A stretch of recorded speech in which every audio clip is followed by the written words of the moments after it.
আপনাদের সঙ্গে রয়েছি আমি বিশাখা। শুরু করছি কথা হোক। নমস্কার, শুভ সন্ধ্যা। কথা হোক আপনাদের সবাইকে স্বাগত। আপনাদের সঙ্গে রয়েছে আমি অনির্বাণ। আজকে আমরা কথা হোক আমাদের এই এপিসোডে যা নিয়ে আলোচনা করব তা অত্যন্ত প্রাসঙ্গিক। দেশদ্রোহ আইন স্বৈরাচারীর হাতিয়ার না সার্বভৌমত্বের কবচ। একটা আইন, স্বাধীনতা পূর্ববর্তী আইন, যা এখনো পর্যন্ত বলবৎ রয়েছে। আমাদের স্বাধীনতার ৭৫ বছর পেরিয়ে এসেছি আমরা। চলছে আজাদি কা অমৃত মহোৎসব পালন। কিন্তু তার মধ্যেও এই আইনের কি সত্যিই কোনো প্রাসঙ্গিকতা রয়েছে? এই নিয়ে চলছে বিতর্ক, এই নিয়ে বিতর্কের জল গড়িয়েছে সুপ্রিম কোর্ট পর্যন্ত। একই সঙ্গে এই প্রশ্নটা ওঠে যে এই কি প্রথম দেশদ্রোহ আইন নিয়ে বিতর্ক হচ্ছে? স্বাধীন ভারতে যারা আমাদের সংবিধান তৈরি করলেন, সংবিধান সভায় সে সংবিধান তৈরির আগে যারা রীতিমতো বিতর্ক করলেন, নিজেদের মধ্যে বারবার আলোচনা করলেন, সেই বিতর্কের মধ্যে দিয়ে যে নির্যাস উঠে এসেছিল, সেখানে শুরু থেকে দেশদ্রোহ আইন ছিল। এমন নয় যে স্বাধীনতার সঙ্গে সঙ্গেই বা সংবিধান প্রণয়নের সঙ্গে সঙ্গে বিতর্কটা মিটে গিয়েছিল। 1962 সালে এক অদ্ভুত সময়ে চীন যুদ্ধের আবহে এই আইনের প্রাসঙ্গিকতা নিয়ে ফের প্রশ্ন আসে। সুপ্রিম কোর্ট আরও একবার জিজ্ঞাসা করেন, জানতে চান যে আইন আর এদেশে প্রয়োজন আছে কিনা। তখনও কিন্তু দীর্ঘ বিতর্কের পর সুপ্রিম কোর্টের বড় সড়ো একটা ডিভিশন বেঞ্চ, 5 সদস্যের ডিভিশন বেঞ্চ, তারা জানিয়েছিলেন এই আইনের প্রয়োজন এখনও পর্যন্ত রয়েছে, তবে তার প্রয়োগ নিয়ে বেশ কিছু সাবধানতার কথাও, সতর্কতার কথাও এসেছিল। আজকে এমন একটা সময় আমরা দাঁড়িয়ে আছি যখন বহিঃশত্রুর আক্রমণের মোকাবিলা আমাদের করতে হচ্ছে না, এটা আমরা বলতে পারি না। সাম্প্রতিক অতীতেই তার নজির রয়েছে। আমরা এটাও বলতে পারি না বহিঃশত্রুর আক্রমণ শুধুমাত্র প্রকাশ্যে হচ্ছে, সেনার পোশাকে হচ্ছে। দেশের ভিতরে সন্ত্রাসবাদ, জঙ্গিবাদ এবং বহিঃশত্রুর ঢুকিয়ে দেওয়া নানান ধরনের নানা ফরম্যাটের এজেন্ট, তারাও কাজ করে চলেছে। আমার দেশের নাগরিককে, আমাদের সবাইকে যদি সুরক্ষিত রাখতে হয়, তাহলে আজকের দিনে দেশদ্রোহ আইনের প্রয়োজন নেই এমনটাও কি হলফ করে বলা যায়? তাই নিশ্চিতভাবে আজকের সন্ধ্যার বিতর্ক হবে উত্তপ্ত। একদমই সেই উত্তপ্ত বিতর্ক আমরা যে বিষয় নিয়ে, অর্থাৎ যে টপিক নিয়ে আজকে করতে চলেছি কথা হোকের এই এপিসোডে, আরও একবার আমরা জানিয়ে দেবো যে আজকে আমাদের টপিকটা কি। আমাদের আজকের টপিক দেশদ্রোহ আইন স্বৈরাচারীর হাতিয়ার নাকি সার্বভৌমত্বের কবচ। আর সেই সুযোগেই আমরা ডেকে নেব একে একে আমাদের আজকের অতিথিদের। প্রথমে যারা স্বৈরাচারীর হাতিয়ার মনে করেন দেশদ্রোহ আইনকে, আজকের দিনও তার থেকে যাওয়াকে, তার প্রয়োগকে, তাদেরকে ডেকে নিই। আমি একে একে স্টেজে ডেকে নেব তৃণমূল কংগ্রেস সাংসদ সুখেন্দু শেখর রায়, বিশিষ্ট আইনজীবী অরুণাভ ঘোষ এবং ঐতিহাসিক নির্বেদ রায়কে। সুখেন্দু শেখর রায়, আপনাকে মঞ্চে স্বাগত জানাই। স্বাগত জানাচ্ছি অরুণাভ ঘোষকেও এবং স্বাগত জানাচ্ছি নির্বেদ রায়কে।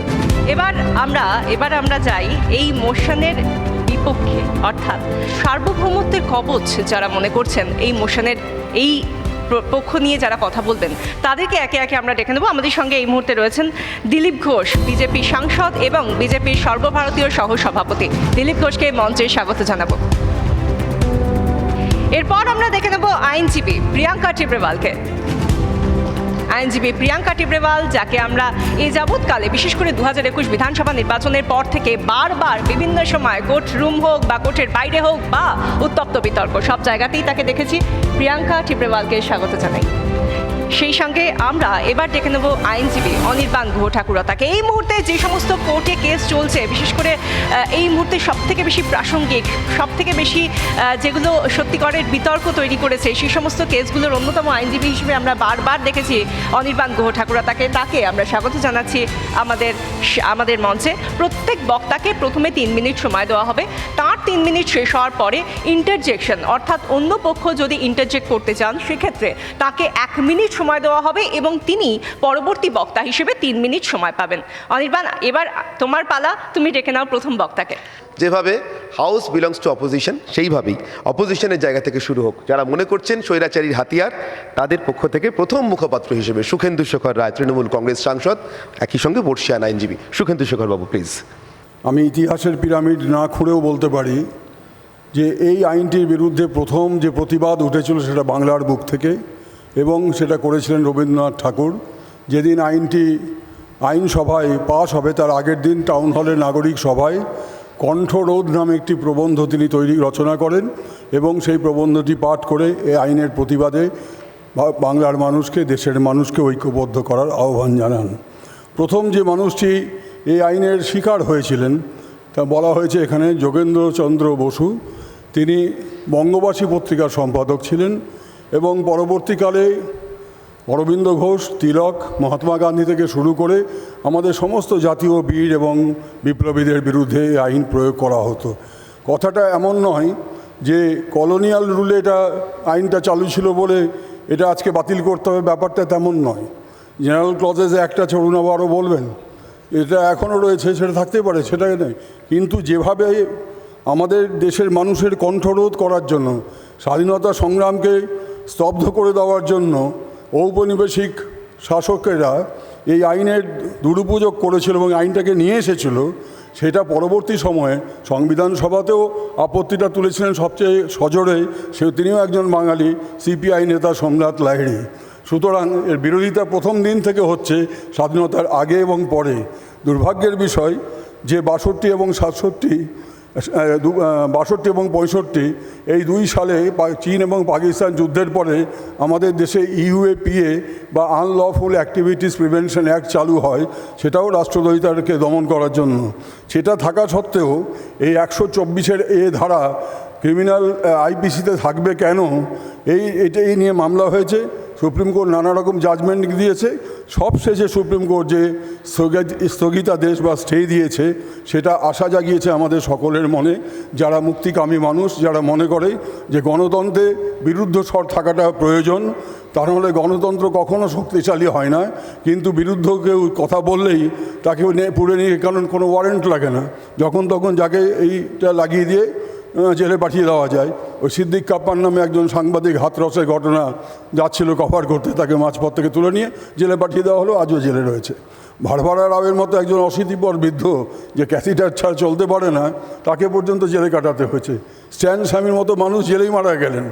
এই যে অপপ্রয়োগগুলো হলো, আমরা এই অপপ্রয়োগের বিরুদ্ধে, এবং যতদিন পর্যন্ত এই 124-এর এই ধারা ভারতীয় দণ্ডবিধিতে থাকবে, ততদিন এই অপপ্রয়োগ দূর হবে না। এবং তার জন্য সমাজের বিভিন্ন স্তরের মানুষ, লেখক, কবি, সমাজকর্মী, রাজনৈতিক কর্মী সকলেই এর বিরুদ্ধাচরণ করছেন।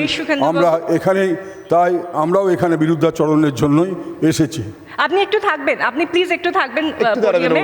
আমরা এইবার ডেকে নেব এই মোশনের যারা পক্ষে রয়েছেন, অর্থাৎ সার্বভৌমত্বের কবচ বলে যারা মনে করছেন, তাদের মধ্যে থেকে সবথেকে বরিষ্ঠ যিনি রয়েছেন আমাদের মধ্যে, দিলীপ ঘোষ, বিজেপির সর্বভারতীয় সহসভাপতি এবং সাংসদ, তাকে আমরা ডেকে নেব পোডিয়ামে। যদি আপনি একবার যান, যেখানে বলা হচ্ছে, যেখানে সুখেন্দু শেখর বাবু বললেন একজন বর্ষিয়ান আইনজীবী হিসেবে এবং তৃণমূল কংগ্রেসের মুখপাত্র হিসেবে, তিনি যেটা বললেন যে ইউএপিএ আইন তো রয়েছে, দেশে বলবৎ রয়েছে, তাহলে দেশদ্রোহ আইনের কি সত্যিই কোনো রকম প্রয়োজনীয়তা রয়েছে? 1 মিনিট সময় দিচ্ছি আপনাকে এর বিরোধিতা করার জন্য, তারপর 3 মিনিট আপনার জন্য থাকবে বলার জন্য। সুকান্তদা হচ্ছেন সিনিয়র একজন অ্যাডভোকেট, আইনের ব্যাপারটা বোঝেন, কিন্তু আমি সমাজের তরফ থেকে বলবো, এবং একজন রাজনীতিবিদ হিসাবে এর সবসময় সম্মুখীন হতে হয় আমাদেরকে। রাজনীতিতে বিরোধীকে আটকাবার জন্য এই ধরনের আইনের অপপ্রয়োগ আগেও হয়েছে, এখনও হচ্ছে। সেই জন্য এই প্রশ্ন উঠেছে এটা তুলে দেওয়ার দরকার কিনা। কিন্তু দেখুন, ঐতিহাসিক কাল থেকে এবং পৌরাণিক কালেও দেখেছি বিভিন্ন দেশ বহু মানুষকে অবাঞ্ছিত ঘোষণা করে দেশ থেকে বিতাড়ন করেছে, কারণ সে দেশের পক্ষে সে বিপজ্জনক, দেশের অস্তিত্বের পক্ষে, স্বাভিমানের পক্ষে, সুরক্ষার পক্ষে বিপজ্জনক, তাই হয়েছে। সেই জন্য এই ধরনের আইন বিশ্বের সব দেশে আছে, আমাদের দেশেও দরকার আছে। কিন্তু এই আইনের অপপ্রয়োগ না হয় এটা দেখার দায়িত্ব যেমন আমরা ক্ষমতায় রাজনীতিতে আছি, সেরকম সমাজের লোকেদের। ইউএপিএ কেন সরানো হয়েছিল? কারণ সমাজ থেকে তার বিরুদ্ধে আওয়াজ উঠেছিল, তার অত্যন্ত অপপ্রয়োগ হয়েছিল। এই আইনকেও 74 সালে ইন্দিরা গান্ধী কগনিজেন্ট অফেন্স হিসাবে ব্যবহার করেছিলেন।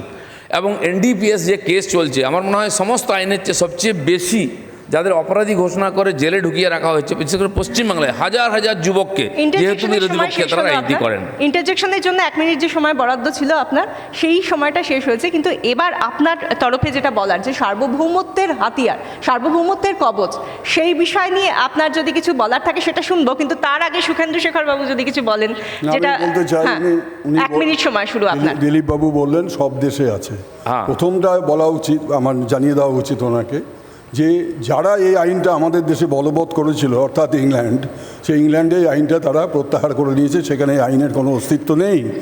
আমেরিকাতে এবং কানাডাতে আছে, কিন্তু সেটা নাগরিকদের ক্ষেত্রে প্রয়োগ হয় না।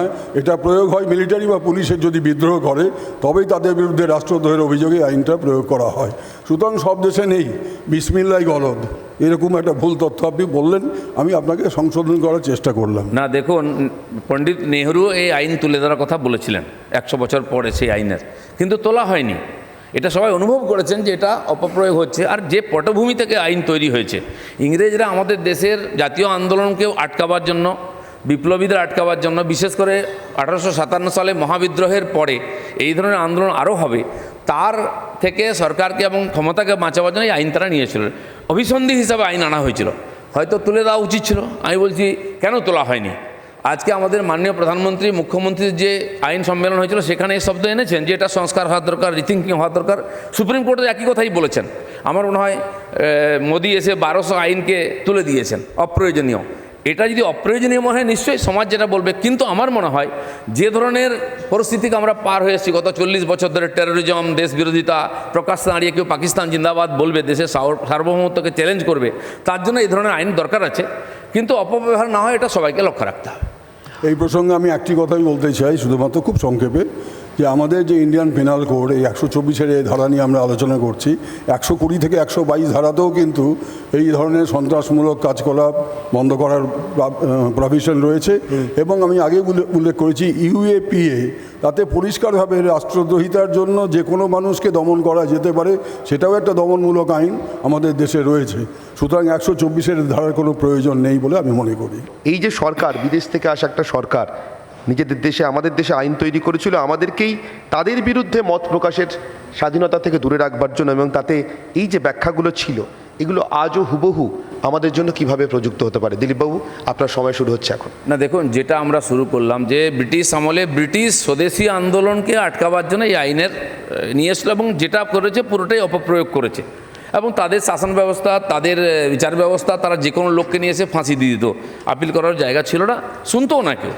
সেই জন্য তারা একটা উদ্দেশ্য নিয়ে করেছিল। আজকে অনেকে বলতে পারেন যে এই তো ব্রিটিশ চলে গেছে, আইনের কী প্রয়োজন আছে?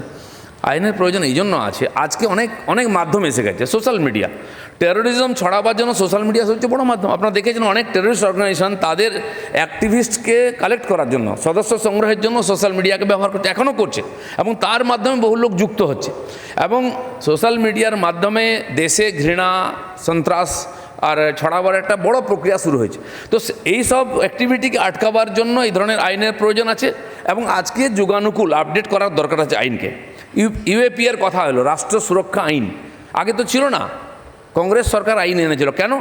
30-40 বছর আগের থেকে, কাশ্মীর থেকে আরম্ভ করে সারা ভারতবর্ষে মাউন্ট টেরোরিজম, ইসলামিক টেরোরিজম, খ্রিস্টানিক টেরোরিজম যখন ব্যাপক আকার ধারণ করলো, প্রচণ্ড বিস্ফোট, হাজার হাজার কোটি টাকা সম্পত্তি নষ্ট, শত শত লোকের জীবন নষ্ট হয়েছে, তাকে আটকাবার জন্য তখন সরকারের মনে হয়েছে আইন আনার দরকার, এনেছিলেন। কিন্তু সেই আইনও একসময় এমন অপব্যবহার হয়, সারা দেশ থেকে আওয়াজ ওঠে, তাকে মিটিয়ে দিতে হয়। আপনারা জানেন বিমান অপহরণ হতে পারে, কেউ কল্পনা করেনি। বিমান ছিলই না, আইন ছিল না। বিমান অপহরণ হওয়ার পরে বিমান অপহরণের বিরুদ্ধে আইন তৈরি হয় পরিস্থিতির কারণে, আগে তো ছিল না। তো আজকে যে পরিস্থিতি এবং বিজ্ঞান এগোচ্ছে, মাধ্যম এগোচ্ছে, তার জন্য তাকে আটকাবার জন্য কোনো আইন চাই। আর যেটা সুকেন্দ্রবাবু বলছেন যে আইন তো আছেই, কিন্তু সাজা হতো না কেন? তাহলে ইউএপিএ আনা হলো কেন? তার মানে ওই আইনটা যথেষ্ট কমজোর। আজকে দলবিরোধী, দলত্যাগ বিরোধী আইন হয়েছে, কিন্তু কেউ তাতে ধরা পড়েনি। এবং এই ইউএপিএ এই যে আইন আছে, রাষ্ট্রদ্রোহ আইন, গত 3 বছর 19, 20, 21-এ আমরা যদি দেখি কতজন করে 70, 93, 73 জন 3 বছরে তারা অভিযুক্ত হয়েছেন, 2 জন মাত্র দোষী সাব্যস্ত হয়েছেন।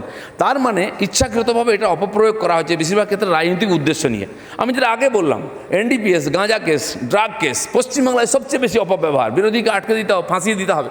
একটা কেস দিয়ে জেলে পাঠিয়ে দিন, 3 মাস, 4 মাস, 6 মাসে জামিন পাবেই না, তাহলে কি করে হবে?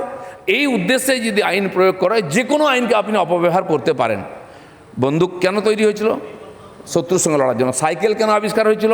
তাড়াতাড়ি চুরি করে পালাবার জন্য। জেট ফাইটার বিমান কেন আবিষ্কার হয়েছিল? বম ফেলার জন্য, যুদ্ধ করার জন্য। আজকে তার সদ্ব্যবহার হচ্ছে, অপব্যবহার হয়। প্রত্যেকটি তলোয়ারের আবিষ্কার শত্রুর সঙ্গে লড়ার জন্য হতে পারে, নিজের সুরক্ষার জন্য হতে পারে। তো প্রত্যেক জিনিসের অপব্যবহার হতে পারে। সরকার এবং সজাগ সমাজ যদি থাকে, তাহলে সরকারও বাধ্য হবে। যে সরকার জনবিরোধী হবে, জনকল্যাণকারী হবে না, তার মনে ভয় থাকবে, তখনই এর অপব্যবহার করবে। যেখানে যেখানে প্রয়োগ হচ্ছে, এটা হচ্ছে। অতি সম্প্রতি একজন এমপি, নবনীত রানা, মহারাষ্ট্রে, তিনি বাড়িতে বসে ধর্ণা দেবেন বলেছেন, তার বিরুদ্ধে আইন লাগিয়ে তাকে বাড়ি থেকে তুলে নিয়ে গিয়ে 14 দিন জেলে রাখা হয়েছে। এই হচ্ছে অপব্যবহার। এটা না হয় তার ব্যবস্থা রাখতে হবে। আপনার সময় শেষ হয়েছে। আমরা বলবো আপনি যদি আপনার আসন গ্রহণ ধন্যবাদ। করেন, এবং সেই সঙ্গে অরুণাভ ঘোষ, বর্ষিয়ান আইনজীবী এবং কংগ্রেস নেতা, তাকে আমরা পোডিয়ামে আসার জন্য অনুরোধ করব। অরুণাভ বাবু, আপনার কাছে প্রশ্ন, দেশদ্রোহ আইন কি সত্যিই প্রয়োজন নেই, বা এক্ষেত্রে দেশদ্রোহ আইন না থাকলে এদেরকে কি করে রোখা যাবে? দেখো, আমি ক্ষমতায় থাকলে তোমাকে এক্ষুনি জেলে ঢুকিয়ে দিতে পারি। ভারতবর্ষে যে আইন আছে, প্রমাণ করতে 7 বছর। আজকে 4 বছর ধরে ওই ভীমা কোরাগর মামলার মানে সিম্পল বেল পিটিশন হয়নি। যে লোকগুলো বুড়ো হাবরা সেগুলো বোমা মারবে গিয়ে। দিস আর দি ফ্যাক্টস, ধরে নিতে হবে। সুতরাং ভারতবর্ষে বর্তমান 8খানা আইন আছে। ওই পিএমএলএ আর একটা মানি লন্ডারিং অ্যাক্ট। তুমি বলো তোমার সোনার এটা কোথা থেকে পেলে ভাই? তুমি হয়তো বাবা মার থেকে পেয়েছো, বলো এটা চুরির মাল, ঢুকে গেলে বছর বেলের পিটিশন শুনতে বছর লাগবে? 7 বছর। This are hard realities. আমি কোনো দলকে বলছি না, আমাদের এইটা হয়ে গেছে। আমি আজ ক্ষমতায় নেই, আমি ভীষণ বিদ্রোহী। কাল ক্ষমতায় গেলে ঠিক উল্টো কথা বলবো। আগে বলি, এটা কেদারনাথ সিং মামলায় এটা প্রথম হয়েছিল। কেদারনাথ সিং 5 জাজেস বেঞ্চ, এখন যার জন্য বলছে 7 জাজেস বেঞ্চ নিয়ে দেখা করবো। বলে মুঙ্গের জেলায় এই ভদ্রলোক ছিলেন ফরওয়ার্ড কমিউনিস্ট পার্টির। সেখানে বক্তৃতা দিয়ে বলেন, বারাউনি জুড়ে সিআইডির কুকুররা ঘুরে বেড়াচ্ছে, অনেক সরকারি কুকুরও এই মিটিংয়ে বসে আছে। ভারতবর্ষের জনগণ ব্রিটিশদের তাড়িয়ে কংগ্রেসি গুন্ডাদের নির্বাচিত করে গদিতে বসিয়েছেন। মানুষের ভুলের জন্য আজ গদিতেই কংগ্রেসি গুন্ডারা। আমরা যেমন ব্রিটিশদের তাড়িয়েছি, এই কংগ্রেসি গুন্ডাদেরও তাড়াবো, সঙ্গে সরকারি কুত্তাদের শেষ করে দেওয়া হবে কংগ্রেসি গুন্ডাদের সঙ্গে। তো লোয়ার কোর্ট বললো এটা দেশদ্রোহিতার চার্জ। সুপ্রিম কোর্ট বললো কংগ্রেসের বিরুদ্ধে বলেছে তো কী দেশদ্রোহিতার চার্জ হবে? বলে কংগ্রেসের বিরুদ্ধে বললেই দেশদ্রোহিতার চার্জ হবে। এখন যেটা হয়েছে, তো লর্ড ডেনিং বলেছিলেন যে আই হ্যাভ টেকেন, বিখ্যাত পৃথিবী বিখ্যাত বিচারপতি, যে I have taken oath to do justice in accordance with law, not to do injustice in accordance with law. আমি বিচারপতিকে বললাম, what you are doing is injustice in accordance with law. একটা লোক হাত কাটা, সে সাইকেলে যাচ্ছে 20 কেজি গাঁজা নিয়ে, পেছনে আরেকজন লোক বসে, আর তারপরে 2 জন আছে, তাহলে 10 কেজি কেন হবে না? ওটাকে 20 কেজি করতে হবে। জজ বলে আমার একটু সময় দিন, আমাকে করে পার্সোনালি ডাকলেন। দেখা গেল সত্যি ব্যক্তিগত কারণে এর বিরুদ্ধে মামলাটা হয়েছে। যেটা হচ্ছে যে আমি যখন ক্ষমতায় থাকবো, I can do anything. NDPS এক গাদা আছে, কখন বলতে হবে, কাকে বলতে হবে। আমার যদি পুলিশ চেনা থাকে, আমি এক্ষুনি তোমায় ঢুকিয়ে দিতে পারি, যদি ওপরের ওতে। এই জন্যই বিরোধিতা। আমার বিরোধিতা অন্য কিছুতে না, অন্য কিছু না। আপনার সময় শেষ হয়ে গিয়েছে। আমার মনে হয় ইন্টারজেকশনের জন্য কাউকে ডাকা উচিত। প্রিয়াঙ্কা দি, আমি এটা বলবো না যে স্যার যে এখনই বলেছেন যে অনেকগুলো আইন আছে যেখানে এরকম প্রভিশনস নেই, যাতে মানে একটা মানুষ যদি ফেসে যায় তো for his life, through out his life সেখানে ঘুরতে হয়, কেসের জন্য, কচেরির জন্য ধাক্কা খেতে হয়, সেটা ফ্যাক্ট আছে। বাট কোনো আইনকে কমপ্লিটলি রিপিল করা, এটা কি সলিউশন? আমি জিজ্ঞেস করতে চাই, এতগুলো আমাদের যে ক্রিমিনাল অ্যাক্টস আছে, is it not the right time to review them in a comprehensive manner, and that revision is already being done. আমাদের সরকার যিনি এখন আছেন তারা বলেছেন যে all the criminal acts need to be reviewed. আমি এখানে আর একটা প্রশ্ন করতে চাই স্যারকে, যেখানে উনি বলেছেন যে এই লটা ড্রেকনিয়ান ল আছে, এটাকে রিপিল করা হোক, বাতিল করে দেওয়া হোক। আমি তখন জিজ্ঞেস করতে চাই যে সেই 9 ফেব্রুয়ারি 2016 যখন একটা আনলফুল অ্যাসেম্বলি হয়েছিল জেএনইউতে, যেখানে বলা হয়েছিল যে ভারত তেরে টুকড়ে হোঙ্গে ইনশাল্লাহ ইনশাল্লাহ, does he promote the statement which was given by those people in that unlawful assembly? আজকে আমি যদি বলি আজাদি ফ্রম ভিক্ষার থেকে আজাদি চাই, সেটা তো হয় না। ক্রিমিনাল আইন যথেষ্ট শক্ত, যদি করা যায়। পুলিশ তার একটা স্টেটমেন্ট দিয়ে দিল, স্টেটমেন্ট দেওয়ার পর সেটাকে যে কী করে প্রমাণ করতে হবে সেটার আর দরকার নেই। ও তো 5 বছর থাকবে জেলে। আমি ওই সেন্সে বলছি, when you are on the wrong side you feel, হ্যাঁ, রাইট সাইড হলো তো আমি বললাম, আমি যদি কাল মানে রাজা হই, আমি তোমাকে জেলে পুড়িয়ে দিতে পারি, তুমি ভুলভাল বলছো। সুতরাং আমি ওই সেন্সে বলছি, as I am basically a rebel who says no, যে গভর্নমেন্ট যা বললো হয় না তা। অরুণবাবু, একটা প্রশ্ন আছে আমার। আপনি কেদারনাথ সিংয়ের কথা বলছিলেন, সত্যি কংগ্রেসের বিরুদ্ধে কথা বলা মানে দেশের বিরুদ্ধে কথা বলা হবে, কেন হবে? যদি সব দেশের সব রাজ্য এবং কেন্দ্র সরকারটা কংগ্রেস পরিচালনা করে তাহলেও নয়। কিন্তু আমার একটা প্রশ্ন, বুদ্ধদেব ভট্টাচার্যের বিরোধিতা করা আর বুদ্ধদেব ভট্টাচার্যকে প্রাণে মারতে চাওয়া, এই দুটো অপরাধকে নিশ্চয়ই আমরা এক চোখে দেখবো না। এমন ঘটনা এদেশে এ রাজ্যে ঘটছে না এমনটা নয়। প্রধানমন্ত্রীর রাজনৈতিক বিরোধিতা করা যেমন একদিকে আমাদের গণতান্ত্রিক অধিকার, তেমনি প্রধানমন্ত্রীকে যদি প্রাণে মারতে চাই সেটা নিশ্চয়ই কোনোভাবে আমার এখন আর অধিকার। প্রধানমন্ত্রীর বিরুদ্ধে যে ঢিমা কোরেগাঁও কেসের, তারা ভারতবর্ষের বুড়ো হাবড়া, চারিদিকে 14 জন বুড়ো হাবড়া আছে, হারবার্ডের পাশও আছে। প্রধানমন্ত্রী থাকেন দিল্লিতে, মারার কোনো প্রশ্ন, এখন কিন্তু ওই চার্জটা তুলে নিয়েছে, প্রধানমন্ত্রী চার্জ আর নেই। কিন্তু আমার কথা হলো আমি বেল পাবো না কেন, তুমি আমি বলো তো। কিন্তু কারোর বয়সটা কি কোনো কনস্পিরেসি করার ক্ষেত্রে বা দূরত্বটা কি কোনো কনস্পিরেসি করার ক্ষেত্রে খুব বড় বিবেচ্য হতে পারে? তারপর তো পেশ করছে না কনস্পিরেসি, আর কনস্পিরেসি প্রমাণ করার জন্য 7 বছর একটা লোককে জেলে রাখবে, তাকে বেল দেবে না। আজকে আমি সেদিন বলছি 10 জন নকশালাইট পশ্চিমবঙ্গে এবং একজন মানে 10 বছর জেলে আছে, তাদের মানে ওই কী বলে ওই সাক্ষী মানে আর কি জামিন আজ অবধি দিল না, নেওয়া হচ্ছে না, পুরো পুলিশ পেশ করতে পারছে না। একজন 12 বছর জেলে, সে সুইসাইড করতে গেছিল। তুমি আমি বিনা বিচারে 12 বছর জেলে বসে আছি, ভাবা যায়? আমার একটা প্রশ্ন, আমি দেখো এখানে গভর্নমেন্টের মনে করো না, স্টেট গভর্নমেন্ট সেন্টার, আমি একেবারেই বলছি না, কিন্তু আপনি যাদের কথা বললেন সে প্রসঙ্গ যখন এলো, দেখুন দেশদ্রোহিতা নিশ্চিতভাবে খারাপ, আমরা কেউ সেটাকে প্রমোট করি না, করবো না, আমি জানি। কিন্তু যখন দেশদ্রোহিতাটা দেশপ্রেমের ছদ্মবেশে আসে, আপনি যাদের কথা বলছিলেন তারা আমাদের এই পশ্চিমবঙ্গেই আজ থেকে 12, 13, 14, 15 বছর আগে জঙ্গলের ভিতরে বসে একেবারে ক্যাঙ্গারু কোর্ট বসিয়ে ঠিক করতো যে কে দুর্নীতিগ্রস্ত কে নয়, এবং আমরা একের পর এক বিভিন্ন রাজনৈতিক দলের কর্মীদের খুন হতে দেখেছি। যারা এটা প্রমোট করেছে তারা আজকে জেলের ভিতরে পড়ছে, সেটা সত্যিই খারাপ কথা যদি বিনা বিচারে কেউ পচে।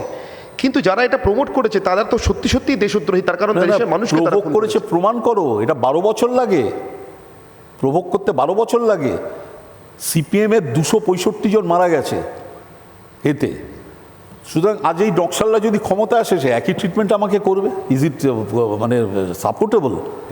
আমরা অরুণাবাবুকে বসতে বলবো, আর এরপরে আমি প্রিয়াঙ্কাদির কাছে আসবো। প্রিয়াঙ্কা টিব্রেওয়াল, একটা অবজারভেশন আইন কমিশনের তরফ থেকে একটা অবজারভেশন ছিল যেখানে বলা হয়েছে জাতীয় সংহতিকে রক্ষা করার প্রয়োজন রয়েছে, কিন্তু তার নাম করে মত প্রকাশের স্বাধীনতা খর্ব করা উচিত নয়। দ্বিমত ও সমালোচনার অধিকার একটি সচল গণতন্ত্রের অন্যতম গুরুত্বপূর্ণ অঙ্গ।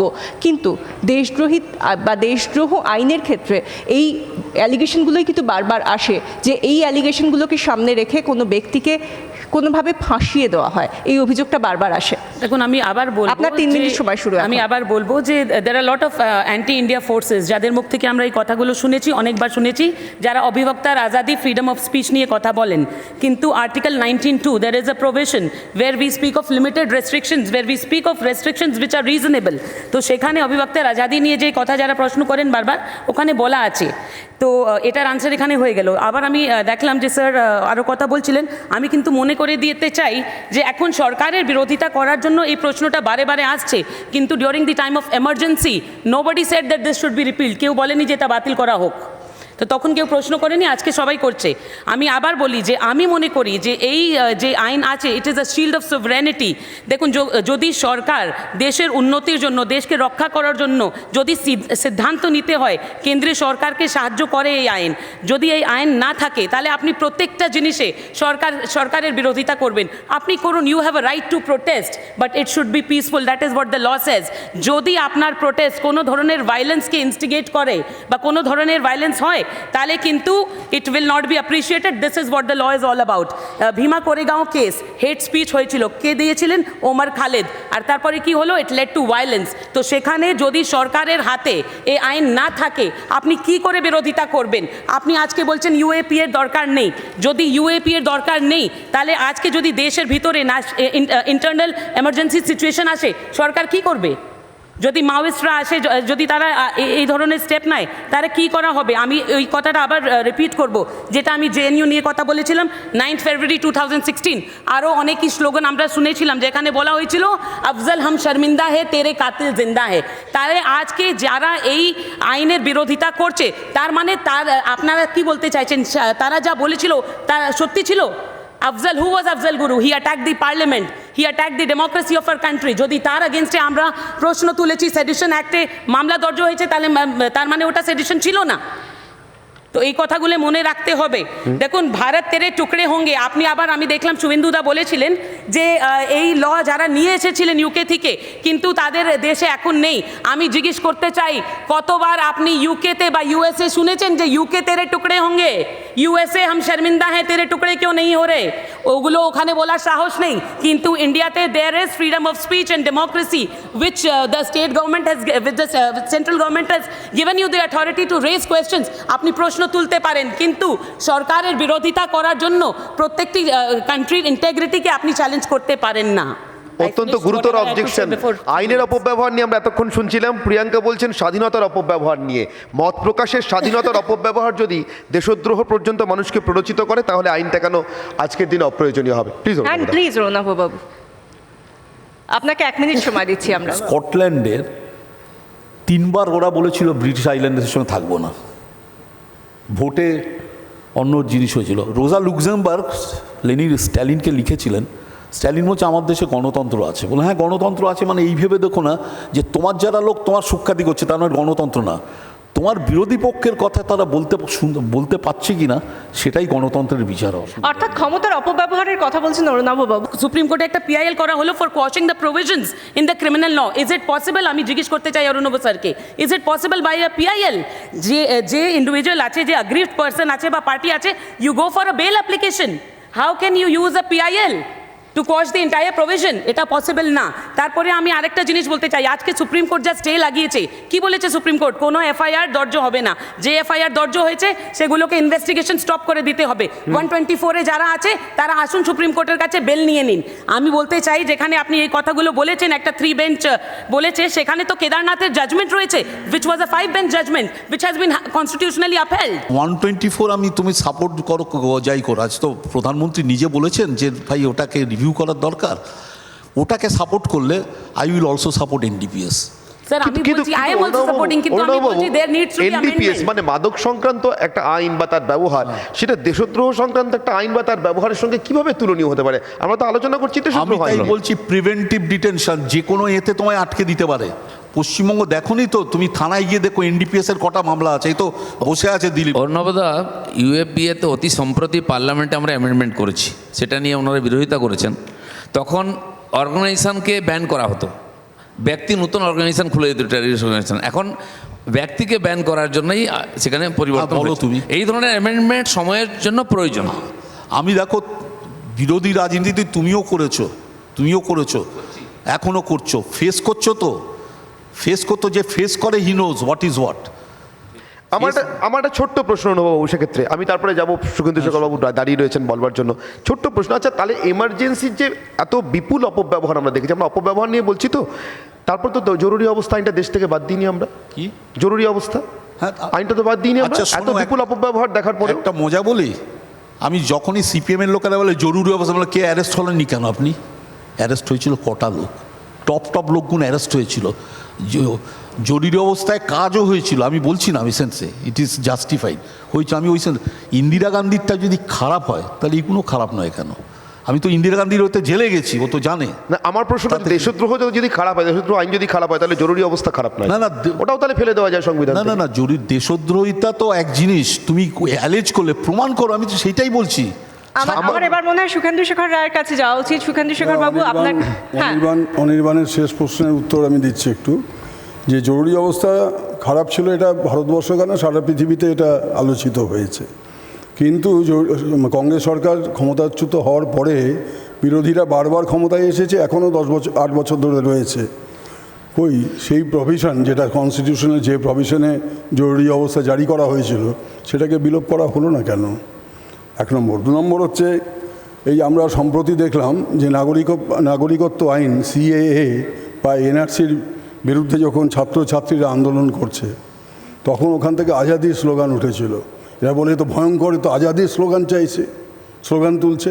অতএব এদের মাথায় একটা কপালে একটা তিলক এঁকে দাও, আরবান নকশাল বা টুকরে গ্যাং, রাষ্ট্রীয় সম্পত্তি এবং আমি বলিনি রেল স্টেশন পোড়ানো, বলিনি আরবান নকশাল বা টুকরে গ্যাং। ওই অমিতাভ বচ্চনের ছবিতে লেখা ছিল না ওর হাতে, মেরা বাপ চোর হ্যায়। ওরকম আমার কপালে একটা তিলক লাগিয়ে দেওয়া হবে, 8বার নকশাল কিংবা টুকরে টুকরে গ্যাং, আর তারপরের দিন ইউএপিএ বা 124-এর এতে আমাকে জেলে পাঠিয়ে দেওয়া হবে, যেটা চলছে এখন। তো এই আজাদির প্রশ্নে আমি বলতে চাই যে জওহরলাল নেহরুর একটা বিখ্যাত বক্তৃতা লাহোর অধিবেশনের, তার এক লাইন উল্লেখ করতে চাই। উনি বলছেন, টু মি ফ্রিডম মিনস, মানে আজাদির অর্থ হচ্ছে যে freedom from political slavery, freedom from economic exploitation and freedom from cultural stagnation. এর থেকে মুক্তি পেয়ে সেটাই হচ্ছে আজাদি। আজকে যদি আমাদের ছাত্রছাত্রীরা কর্তৃত্ববাদের রাজনীতি থেকে মুক্তি পেতে চায়, আমাদের ছাত্রছাত্রীরা যদি আজকে ধর্মের নামে যে রাজনীতি করে বিভেদীকরণ করা হচ্ছে তার থেকে মুক্তি পেতে চায়, এই যে বিরাট আর্থিক বৈষম্য তার থেকে যদি মুক্তি পেতে চায়, সেই আজাদিকে তো আমরা সবাই সমর্থন করব। এই যে আর্থিক বৈষম্যের কথা বলেন, এখান থেকে মুক্তি পেতে তো মাওবাদীরাও চায়, তাদের কায়দায় তাকে কি সমর্থন করব? তারাও তো আজাদির কথাই বলে। না না, সেই আজাদি আর এই আজাদির মধ্যে তফাৎ আছে, সবগুলোকে একসঙ্গে গুলিয়ে দেওয়া যাবে না।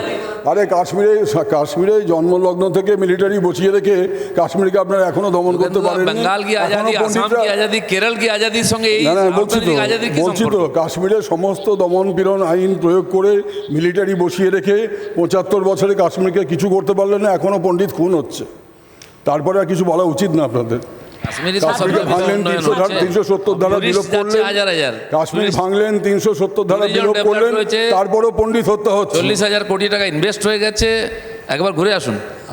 অনেকবার ঘুরেছি, অনেকবার। দাদা ছাত্রছাত্রীদের মুক্তি আর আজাদির কথা বললেন, সবকিছুই ঠিক আছে, আমরা সবই বুঝি, কিন্তু যখন ভারত কি বরবাদি তক জং হোগি বলা হবে, যখন বলা হবে হর ঘর সে আফজল নিকলেগা, তুম কিতনে আফজল মারোগে, তাদেরকে কিন্তু আমরা অ্যান্টি ন্যাশনালি বলবো, তাদেরকে কিন্তু আরবান নক্সালি বলবো। তাকে আমরাও অ্যান্টি ন্যাশনাল বলবো। আপনারা দুটোকে গুলিয়ে দিচ্ছেন। বোঝা যাচ্ছে। অর্থাৎ অনির্বাণ বাবুকে ডেকে নেব। অনির্বাণ বাবু, আপনাকে পোডিয়ামে ডাকবো। বাস্তব ক্ষেত্রে তো অনেকগুলো সমস্যা রয়েছে, আইনের জায়গায় রয়েছে। হ্যাঁ, বলতে চাইছি যে যারা নির্দোষ বা কতজন মানুষকে এখনো পর্যন্ত, এত মানুষকে তো কাঠগড়ায় তোলা হয়েছে, এত মানুষকে তো দোষী সাব্যস্ত, মানে তাদেরকে মামলা করা হয়েছে, কিন্তু কতজন দোষী সাব্যস্ত হয়েছে এখনো? 3 মিনিট সময় শুরু। মানে আমি এনসিআরবির রিপোর্ট একটা বলছি, 2015 থেকে 2020 অবধি এই মামলাতে 848 জন অ্যারেস্ট হয়েছিলেন, 846 if I am not wrong. তার মধ্যে কনভিক্টেড হয়েছেন অনলি 6 জন। 840 জন কিন্তু অভিযুক্ত, এখনও বিচার প্রক্রিয়া চলছে এবং তাতে অভিযুক্ত হয়নি। কিন্তু আমার বক্তব্যটা খুব অন্যরকম আজকে। আমি না এতক্ষণ খুব সুন্দর লড়াই দেখছিলাম, অরুণবদা প্রিয়াঙ্কা দুজনের মধ্যে একটা আইনি লড়াই চলছিল মনে হচ্ছিল, এবং সেই লড়াইটার মুখ্য বস্তু এরকম, এই তত্ত্ব উঠে এলো অরুণবদার মুখ থেকে যে আলটিমেটলি এনডিপিএস অ্যাক্টেও তো এরকম বলবৎ হচ্ছে, অপপ্রয়োগ হচ্ছে, তাহলে এনডিপিএস অ্যাক্টও রিপিল করা হোক। কত আইন আপনি রিপিল করবেন? তাহলে প্রবলেমটা আইন রিপিল করার মধ্যে নয়, প্রবলেমটা হচ্ছে ব্যবহার, আইন কিভাবে ব্যবহার হচ্ছে। 498 ওর বাবা এখন মিনাস হয়ে গেছে, কিন্তু দিদিকে দেখতে পাচ্ছিলাম মিনাস হয়ে গেছে। 498-তে প্রতি মুহূর্তে অপপ্রয়োগ। 376 বিবাহের নামে সহবাস, সেটাকে ট্যাগ করা হচ্ছে, এবং আলটিমেটলি সেখানেও একটা রিপিলিং, সব জায়গা থেকে আওয়াজ উঠেছে রিপিলিং। তো প্রবলেমটা কিন্তু রিপিল করা নিয়ে নয়, বদল নিয়ে নয়, চিন্তা ভাবনার বদল। আপনি যখন জাস্টিস রামান্না যে কমেন্টটা করেছেন, আপনারা নিশ্চয়ই খেয়াল করেছেন, chief justice of India Ramanna যখন এটা বিচার করছিলেন তখন গান্ধীজির সাথে তুলনা করেছেন, ব্রিটিশ রুলের সাথে তুলনা করেছেন। তাহলে কোথাও উনি এটা বলতে চাননি তো যে ব্রিটিশ রুলের মতন এই মুহূর্তে যারা আইন বলবৎ করছেন বা আইন প্রয়োগ করছেন তাদের চিন্তাধারা হয়ে গেছে? আমরা কখনো এইভাবে ভাবছি কেন যে আইনটাকে বদল করতে হবে? যারা এটাকে ব্যবহার করছেন, যারা এটাকে বলবৎ করানোর চেষ্টা করছেন, তাদের চিন্তাধারার প্রয়োজন, বদলের প্রয়োজন নেই তো? তো চিন্তাটা কিন্তু এই জায়গাতে নিয়ে যেতে হবে। আমরা কিন্তু প্রতি মুহূর্তে ভাবছি 124A এই মুহূর্তে ম্যাচ করছে না আমার সিচুয়েশনের সাথে, বদল করে দাও। বদলটা সেখানে প্রয়োজন নেই, কারণ লর্ড ম্যাকালে যখন এই আইন তৈরি করেছিলেন তখন কিন্তু অবশ্যই ব্রিটিশ রুল ছিল আমাদের ভারতবর্ষে, এবং সেই সময় কিন্তু ওনারা হয়তো এটার প্রয়োগ অন্যভাবে নিয়ে আসার চেষ্টা করেছেন, ওনারা অন্যরকমভাবে ব্যবহার করেছেন। 1947 সালের পরে আজকে আমরা 2022-এ দাঁড়িয়ে আছি, এত বছর পরে হঠাৎ করে রিপিলিং মুভমেন্ট হচ্ছে কেন? আমাদের তো এটাও মনে হতে পারে যে এই 70-72 বছরের মধ্যে এর অপপ্রয়োগ হয়েছিল কি হয়নি। তার মানে কি প্রত্যেকটা মানুষ যারা বিচার করছেন তারা কিন্তু তাদের চিন্তাধারার উপর ডিপেন্ড করছে যে কোন আইনকে তারা কোনভাবে দেখবেন।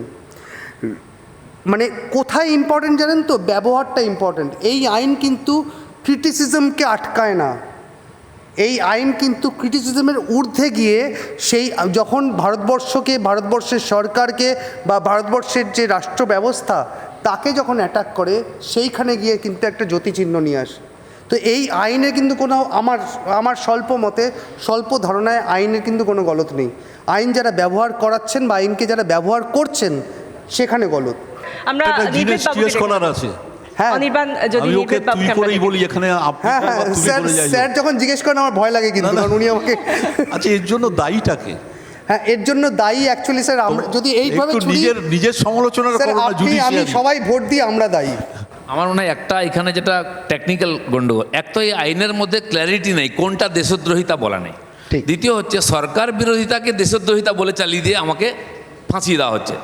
আজকে ধরুন সিএ নিয়ে বিরোধিতা হয়েছে, কৃষি আইন নিয়ে বিরোধিতা হয়েছে, সরকার কোনো কড়া স্টেপ নেয়নি। এটা হচ্ছে গণতান্ত্রিক একটা অধিকার আছে, সেখানে যদি দেশদ্রোহী আইন লাগানো হতো তখন বলতে অপপ্রয়োগ হয়েছে। নির্বেদ বাবুকে ডেকে নেবো প্লিজ। নির্বেদ বাবু, যদি অনির্বাণের পয়েন্টে কোথাও ইন্টারজেকশনের প্রয়োজন থাকে সেটা, এবং তারপরে আপনার নিজের বক্তব্য। যে 124-এর এ নিয়ে যেটা প্রশ্ন সেটা একটা জায়গায় দাঁড়িয়ে, এবং সেটা যতটা না আইনের তার থেকে বেশি যে প্রশ্নটা আমাদের সামনে আসছে সেটা হচ্ছে রাষ্ট্রীয় অবস্থান। রাষ্ট্রের অবস্থানটা কি? একটা হচ্ছে পরাধীন ভারত, আরেকটা হচ্ছে স্বাধীন ভারত। এবার পরাধীন ভারতে যেটা আপনার রাষ্ট্রদ্রোহিতা সেটা স্বাধীন ভারত অবধি এগোবে কি না, এবং যদি এগোয় তাহলে তার পর্যায়গুলো কোন কোন পর্যায়ে আসবে। অর্থাৎ স্বাধীন ভারতে যদি আমি নকশাল আন্দোলনের যে পর্বগুলোকে আমাদের আলোচনায় আসছে সেই পর্বগুলোকে ধরি, তাহলে সেটা কি আসবে সেখানে? না আরও পরিষ্কার পরিচ্ছন্ন করে বলতে গেলে সশস্ত্র অভ্যুত্থান, সশস্ত্র প্রতিরোধ, এই প্রসঙ্গটি আসলে তবে এই দেশের এখানে 124-এ প্রয়োগ করা হবে।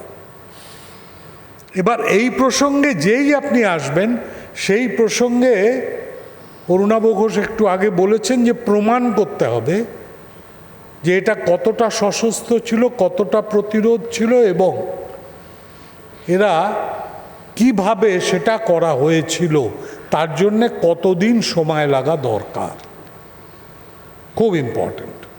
যদি 7 বছর বাদে আপনার প্রমাণ হয়, 12 বছর বাদে প্রমাণ হয়, তাহলে তার 12 বছরের সাজাটা তার খাটা হয়ে গেল।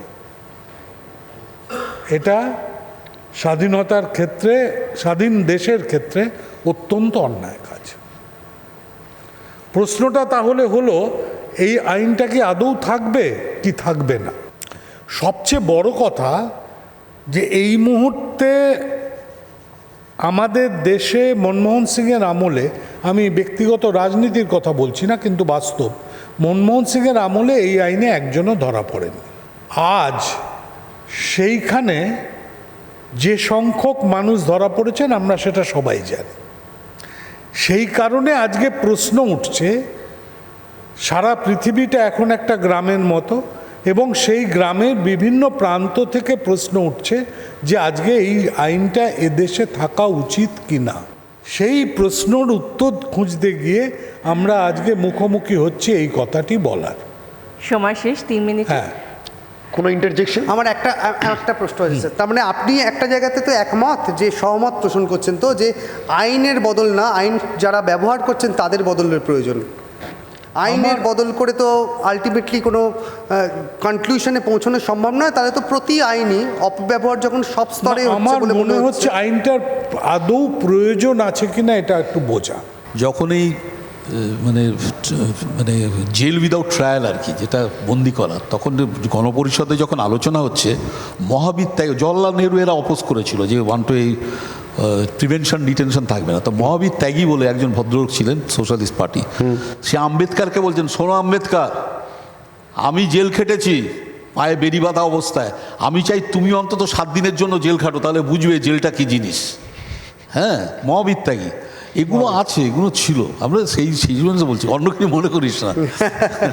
নির্মলবাবু, আমার একটা প্রশ্ন, এই যে প্রমাণের কথা এসছে, অর্ণববাবু অনেকক্ষণ ধরে বলছেন, আপনারা সারাদিন মানে প্রত্যেক দিন প্র্যাকটিসের মধ্যে থাকেন, আইন নিয়ে আপনাদেরকে আমি প্রশ্ন করবো না, শুধু একটা ইনফরমেশন দিচ্ছি। চার্লস টেগার্টের সামনে এক বিপ্লবী মুখোমুখি হয়েছিলেন, চন্দননগরের বিপ্লবী। টেগার্ট অবসর নেওয়ার পর লন্ডনে টেগার্ট বলেছিলেন, আমি গোটা র্যাকেটটা বাস্ট করে ফেলেছিলাম, কিন্তু শেষমেশ পারিনি একটাই কারণে, আমি তোমাদের কোডগুলো ডিকোড করতে পারিনি। চন্দননগরে যে চিঠি এসে পৌঁছতো, কি থাকতো ওই কোডে, কেন ডিকোড করতে পারিনি? আর একটা কথা সত্যি করে বলো তো, আমার দৃঢ় ধারণা ছিল র্যামজে ম্যাকডোনাল্ড যাই বলুক আর ব্রিটিশ পার্লামেন্ট যাই বলুক, এই সব কিছুর পিছনে মাথা পন্ডিচেরিতে বসে থাকা ওই সন্ন্যাসী। এটা ঠিক না ভুল? তিনি সেদিনকে স্বীকার করেছিলেন যে খুব রসিকতার সঙ্গে, যে আজকে আর জেলে দেবেন না তো? বলছে না না, আমি তো রিটায়ার করে গেছি, কী করে আর জেলে পাঠাবো? বলছে হ্যাঁ, সবটাই যা হয়েছে পশ্চিমবঙ্গ, এই বাংলার বিপ্লব সাধনা, সশস্ত্র সাধনা, সবটাই শ্রী অরবিন্দের জন্যই হয়েছে, তার নির্দেশে হয়েছে। কেন ডিকোড করতে পারেনি তার অন্য কারণ ছিল, স্বামী বিবেকানন্দের রাজযোগের পাতাতে ব্যবহার করে করে পাঠানো হতো, অন্য গল্প। কিন্তু আমি বলছি, এটা যদি সেদিনকে চার্লস টেগার্ট ডিকোড করতে না পেরে থাকেন, এই প্রমাণ 12 বছর বিচার চলার পরও প্রমাণ হলেন, আপনারা বলছেন তো সত্যি প্রমাণ করাটা খুব কঠিন, কিন্তু সার্কামস্টেন্সিয়াল এভিডেন্স বলে তো কিছু আছে। না, সব ঠিক, কিন্তু একটা যে কথাটা বলে আমি শুরু করছিলাম, যে স্বাধীনতার আগে এবং স্বাধীনতার পরে দুটো পর্বে গিয়ে কিন্তু এই আইনটাকে বিচার করা দরকার এবং করতে হবে, এবং সেই কারণেই আজকে আমরা এখানে উপস্থিত।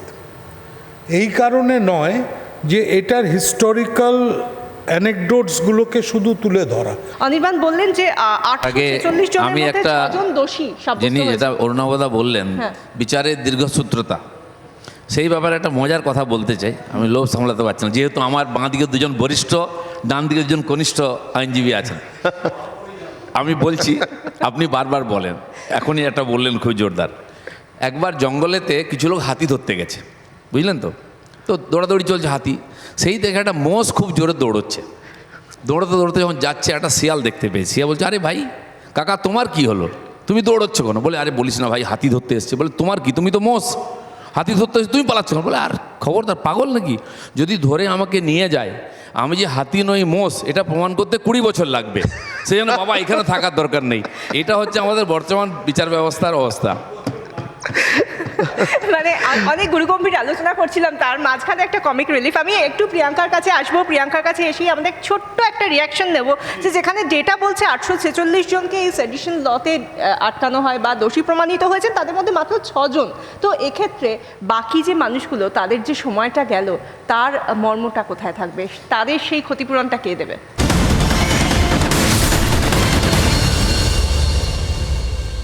দেখুন, আমি আবার স্টার্ট করার আগেই একদম স্টার্টিং থেকে বলেছি দ্যাট অনেকগুলো ক্রিমিনাল অ্যাক্টস আছে which require a comprehensive review.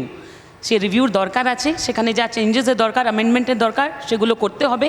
কিন্তু একটা জিনিস বুঝতে হবে যে এটা আইনের বিরোধিতা আমরা করছি না সরকারের বিরোধিতা করছি, that should be clear. Because আমরা দেখছি যে এতদিন ধরে যা হচ্ছে, what ever protest is there, সরকার সব জায়গায় অধিকার দিয়েছে পিসফুল প্রোটেস্ট করার। কিন্তু আজকে যে প্রশ্নটা উঠছে সেডিশন লকে নিয়ে, আর সুপ্রিম কোর্ট যে কথা বলেছে যে সবাইকে ছেড়ে দাও, সবাইকে ফ্রি করে দাও, সবাই বেল নিয়ে নাও, তাই এটা সিভিলাইজ সোসাইটিতে হয়? আজকে সেডিশন ল নিয়ে এটা আপনারা বলছেন, কালকে যারা ফাঁসি বা লাইফ টাইম ইমপ্রিজনমেন্ট কাটছে তারাও এটা বলবে, তারা কি তাহলে আপনি কি একটা সিভিলাইজ সোসাইটিতে সব ক্রিমিনালদের বেল দিয়ে দেবেন? আমি একটা লয়টার নোটে একটা কথা বলবো, যেটা দিলীপ দা কি সুন্দর একটা উদাহরণ দিয়ে বললেন, যে এই হাতি ধরতে ধরতে হঠাৎ করে একটা মোষকে ধরে ফেলেছেন আর কি। তো পদ্ধতিটা, হাতি ধরার পদ্ধতিটা ভুল, না মোষটা যে হাতি ভেবে ধরেছে তার ভুল? একটু ভেবে দেখুন তো। এটা আমাদের উকিলদের লাভ না, মোষটাকে যে হাতি ভেবে ধরেছে তাকে তো আমরা গাধা বলি আর কি। কৃষক সমাবেশ, শান্তিপূর্ণ কৃষক সমাবেশে গাড়ি চালিয়ে দিয়ে কৃষকদেরকে হত্যা করা, সাংবাদিকদের হত্যা করা, এগুলো আমরা দেখেছি। আমরা দেখেছি শাহিনবাগে একজন কেন্দ্রীয় মন্ত্রী উন্মুক্ত মঞ্চ থেকে বলছেন, গলি মারো সালো কো। এই সালো কারা, এই সালোরা কারা? যারা বিরোধিতা করছে সরকারের। সুতরাং এই দৃশ্যপটে বা এই পটভূমিতে এই ধরনের কথাবার্তা না বলে আমরা মূল বিষয়ে যেটা আলোচনা করছি, এডমন্ড বার্কের একটি উক্তি আমি মনে করিয়ে দিতে চাই সবাইকে। তিনি বলেছিলেন যে কোনো আইন যদি দেশের মানুষের শত্রুতে পরিণত হয়, তাহলে দেশের মানুষও সেই আইনের শত্রু হবে।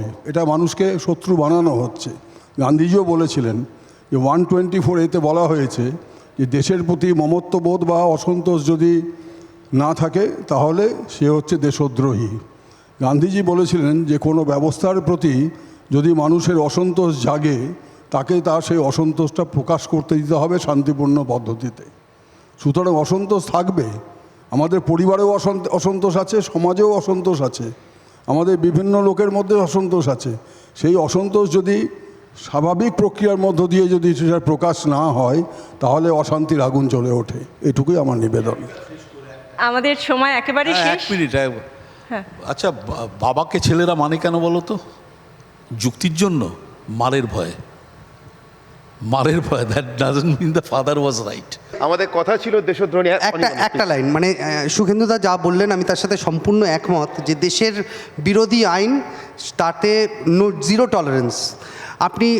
আমরা কিন্তু বারবার দেখেছি যে প্রচুর বিপ্লবীর ফাঁসি হয়েছিল, সেই ফাঁসি কিন্তু 124 এতে হয়নি, 121 ইন্ডিয়ান কনস্টিটিউশনে হয়েছিল।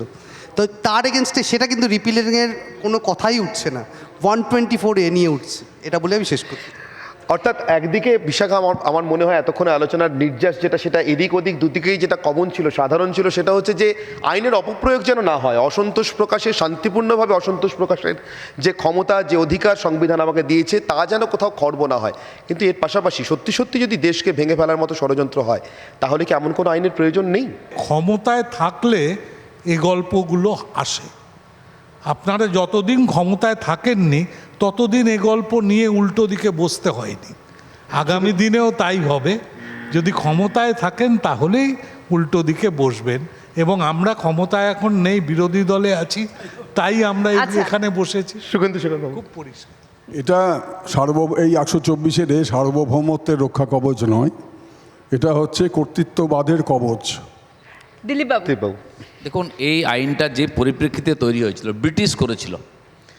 আর ব্রিটিশ দেশদ্রোহিতার কথা বলতে পারে না, কারণ তারা এই দেশেরই লোক ছিল না। সরকার বিরোধিতাটাকে দেশদ্রোহিতা দেখানো হতো। ঠিক সেই উদ্দেশ্যটা কিন্তু একই আছে, যেটা উনি বললেন, রাজ্য সরকারের বেশি দেশ নিয়ে চিন্তা। এখানে 1000 কিলোমিটার জায়গা কাঁটাতারের বেড়া দিতে দেওয়া হচ্ছে না, তারা দেশদ্রোহিতার গল্প বলছে। কারণ কি, সরকার বিরোধিতার দেশ বিরোধিতা করা হচ্ছে। এই যে অপপ্রয়োগ, এর থেকেই সমস্যা শুরু হচ্ছে। দেশের কথা দেখার মোদির, আর দেখছেন এখানে দিদি, সমস্যা এটাই। রাজ্যটাকে দেশ বানিয়ে দিয়ে দেশের বিরোধিতা করা, এটা একটা বিশিষ্ট রাজনীতি। আমরা শেষ করছি। আমি আবার বলবো যে দেশকে রক্ষা করার জন্য, উন্নতির জন্য, যাতে আমাদের দেশে নতুন নতুন যা স্কিম ইমপ্লিমেন্ট করতে হয় সেই জায়গাগুলোকে ঠিকঠাক রাখার জন্য এই আইনের দরকার আছে। But yes, there is a requirement for review. আর আমি শেষ বলবো যে আদালতের উপর ভরসা রাখুন। এখনও পর্যন্ত কেপটিন অ্যাবেন্স হয়েছে আইনটা, এখনও পর্যন্ত কিন্তু আইনটা ট্রিপিল হয়ে যায়নি। তো একটু ভরসা রেখে দেখি না আমরা যে কি হয়, আদালত কি রায় দেন। একটা জিনিস আমি বুঝেছি ভাই, রাজনীতিতে জোর যার মূল্যক তার। সুতরাং এখানে শেষ করছি। আমরা আজকে এই আলোচনা থেকে, অর্থাৎ আমাদের এই জোরদার বিতর্ক, উত্তপ্ত বিতর্ক, দেশদ্রোহ আইন স্বৈরাচারের হাতিয়ার নাকি সার্বভৌমত্বের কবচ, এ নিয়ে আমরা এক পক্ষ দুপক্ষ সবার মতামত পেলাম। কিন্তু সেই জায়গা থেকে অনির্বাণ, কোথাও গিয়ে গণতন্ত্র রক্ষা করার জন্য তো সত্যি আইনের প্রয়োজন, কিন্তু আইনের কিভাবে প্রয়োগ হবে সেটাই বোধহয় সর্বোচ্চ জায়গা পায়, যে সেটা কোন ফ্রেম অফ মাইন্ডে প্রয়োগ করা হবে, কার উপর প্রয়োগ করা হবে। আপাতত কথাও কি এমন কোনো আইনের প্রয়োগ ঘটেনি, ফলে আমরা এটা নিয়ে খুব খোলামেলাভাবে আলোচনা করতে পারলাম আজকের সন্ধ্যায়। ধন্যবাদ।